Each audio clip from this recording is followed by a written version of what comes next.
আরেকটা হলো হাসিনার ফাঁসির রায়, উনি আসবেন, ফাঁসির জন্য আসবেন।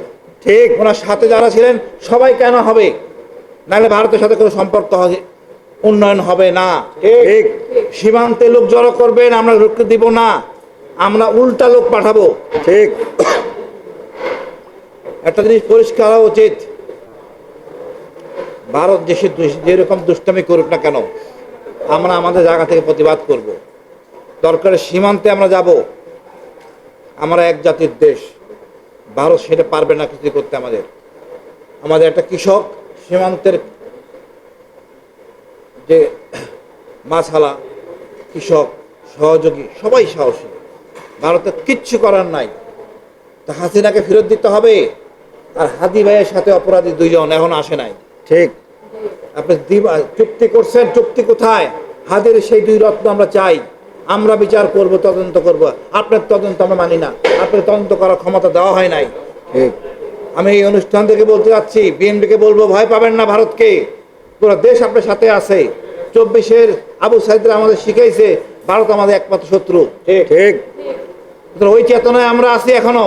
আপনারা যদি চেতনা অন্য কোথাও থাকে ওই ভুলে যান, আমাদের সাথে একমত হন।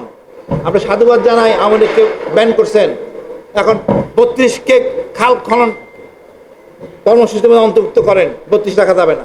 ঠিক, যারা খালেদা জিয়াকে ক্যান্টনমেন্ট থেকে ওই বাসা থেকে বের করতে পারে, যেখানে ঘরের মধ্যে ছিলেন বিধবা নারী, তার প্রত্যেক সম্পত্তির শেখ মুজিবুর রহমানের কিছু ছবি দেওয়া, ওই স্মৃতি জাদুঘর থাকবে না, থাকার অধিকার রাখে না।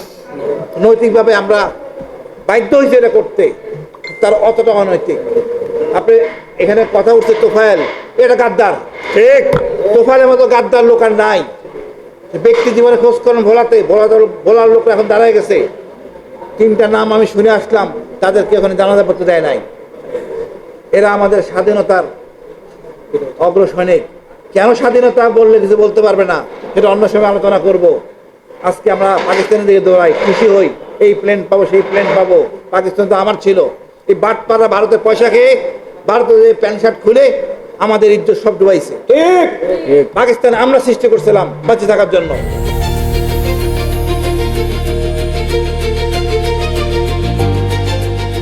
দিনাজপুর টিভি, মানুষের জীবনের কথা বলে।